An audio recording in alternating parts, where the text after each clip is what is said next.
छत्तीसगढ़ के मटपरी शिल्पकला जो कि मिट्टी और कागज की लुगदी से बनती है, अब लगभग विलुप्त होने के कगार पर है। लेकिन दुर्ग जिले के उतई नगर के युवा शिल्पकार अभिषेक सपन ने इसने नई पहचान देने का काम किया है।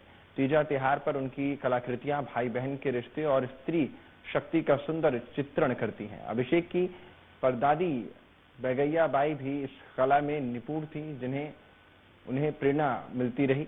दुर्ग तीजा त्योहार में जीवित हुई मटपरी शिल्पकला की ये तस्वीर आपको दिखाता हूं।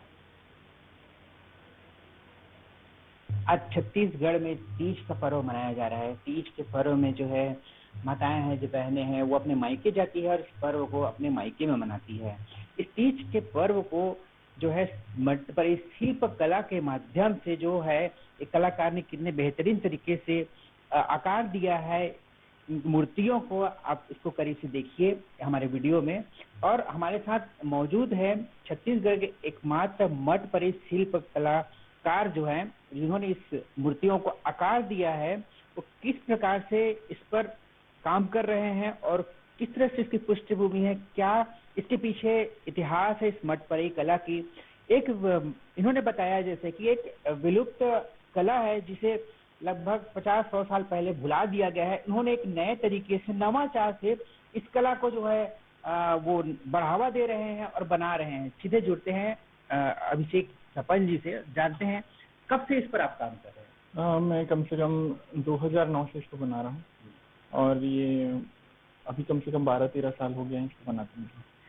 जैसे कि इसका नाम है मटपरी शिल्प कला, मतलब इसके नाम को भी बताइए कि किस तरह से इसको नाम दिया गया है। मटपरी में मट यानी मिट्टी होता है, परई मतलब कागज की लुगदी या खली, उसको सड़ाकर जो कलाकृति बनाई जाती है वही मटपरी है। यहाँ पर जो परई है एक तरह से ढकना होता है, छत्तीसगढ़ी में इसको ढकना का रूप होता है परई। तो यहाँ पर जो है इसका जो भावार्थ है कि मिट्टी की मजबूती को ढकने के लिए जब उसमें कागज की लुगदी या खली मिलाई जाती है तब बनती है मटपरी शिल्पकला। तो आप एक युवा है, लेकिन आपको कैसे ये प्रेरणा मिली कि इस पर आपको काम करना है। पहले हमारे दादा दादी लोग बनाते थे इसको, तो फिर ये धीरे धीरे प्लास्टिक के आने से ये कला मतलब मुझे लगा कि ये विलुप्ति के कगार पर पहुंच गई है। तो मैंने इसमें थोड़ा थोड़ा काम करना स्टार्ट किया। तो मुझे लगा कि नहीं, कहीं हमारी ये विलुप्त हो चुकी कला को बढ़ाना बहुत अति आवश्यकता है। तो मैंने फिर इसके ऊपर काम करना प्रारंभ किया। तो ऐसे आपके माध्यम छत्तीसगढ़ में कितने लोग काम कर रहे हैं और किस प्रकार क्या कौन कौन सी मूर्तियां बना रहे हैं। मैं जी छत्तीसगढ़ में जितनी भी तीज त्योहार है, जैसे हरेली हो गया, पूरा हो गया, जवारा हो गया, उससे रिलेटेड जितनी भी पर्व है उसमें मैं इसमें काम कर रहा हूँ। और छत्तीसगढ़ की हमारी जितनी भी शैली है उसका ड्रेसिंग सेंस है और जो पहनते हैं उसको दिखाने की कोशिश रहती है अपनी शैली में बनाने की। बिल्कुल। यहाँ पर आप मूर्तियां जो बनाए हैं, इसमें अभी जो तीज का पर्व चल रहा है उसको आपने कलाकृति में के रूप से इन्होंने दिखाया हुआ है।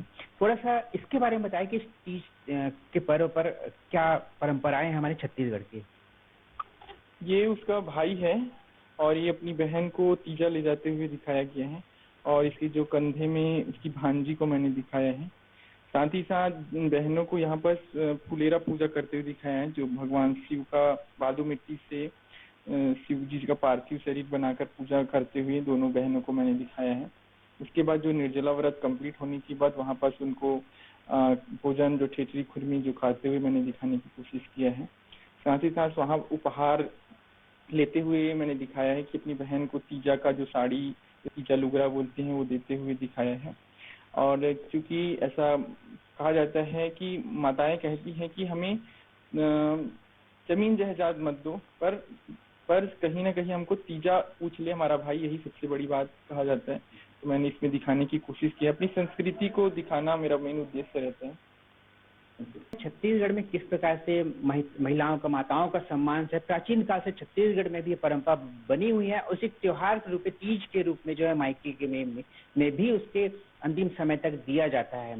इसके अलावा हम आपसे एज ए कलाकार जानना चाहेंगे किस प्रकार से आपको संस्कृति विभाग या राज्य सरकार से मिलता है। संस्कृति विभाग और हमारे हस्तशिल्प विकास बोर्ड से जैसे कि राज्योत्सव होता है तो उसमें हमको ये प्रदर्शनी लगाने के लिए या सेलिंग करने के लिए जगह दिया जाता है कि आप कुछ को प्रमोट करने के लिए, और कहीं ना कहीं ये जो कला है इसको आगे बढ़ाए ऐसे मैंने मांग किया है, और यही सहयोग मिलता है राज्योत्सव में कि इस कला को आगे बढ़ाने के लिए।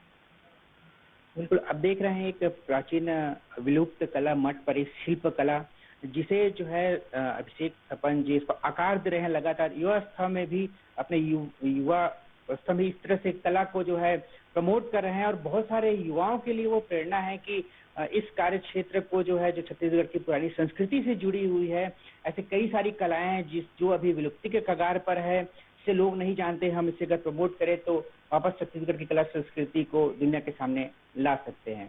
वैभव चंद्राकर, इंडिया न्यूज।